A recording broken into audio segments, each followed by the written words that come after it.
Mise en place depuis janvier 2010, la loi Lagarde permet une plus grande concurrence sur le marché de l'assurance emprunteur. Face aux contrats de groupe proposés par les banques, les assurances tentent de tirer leur épingle du jeu.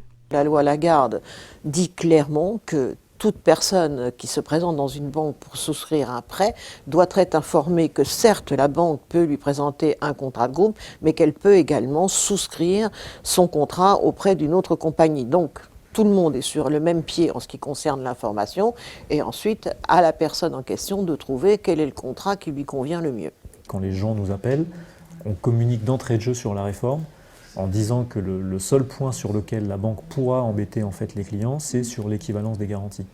Donc d'entrée de jeu, on parle des équivalences avec notamment tout ce qui concerne les exclusions au niveau du dos notamment et de la dépression. C'est les deux points les plus importants. Si tout le monde est sur un pied d'égalité concernant l'information, seulement certaines catégories de clients bénéficieraient des offres les plus attractives. Alors, il ne faut pas se faire d'illusions, ça va être vraisemblablement intéressant pour certaines catégories de clientèle, soit parce qu'elles sont jeunes et que on considère qu'elles présentent moins de risques d'invalidité, etc.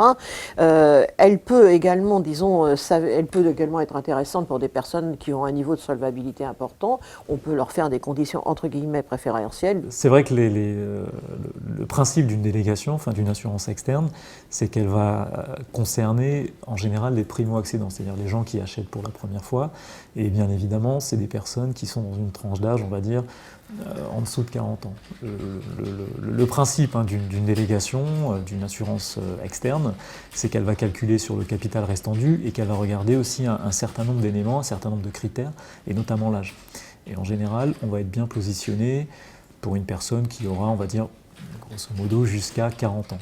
Pour que la loi soit efficace, les banques doivent respecter la volonté de leurs clients. Une pratique qui ne semble pas toujours vérifiée. Il faut quand même admettre que le métier principal des banquiers, c'est de prêter de l'argent. Donc il faudra bien, s'ils veulent prêter de l'argent, passer par ce que leur clientèle veut.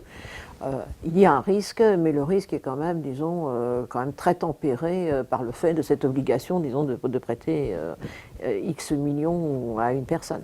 Ça a évolué dans le sens où les banques vous disent quand même que vous avez la liberté de choix, mais étant donné qu'au final elles ont quand même le pouvoir d'accepter ou de refuser le prêt, il y a quand même un rapport de force pour l'instant qui commence à s'inverser, donc c'est une très bonne chose que ce soit mis en place, mais la banque a encore quand même un pouvoir décisionnaire qui est assez important.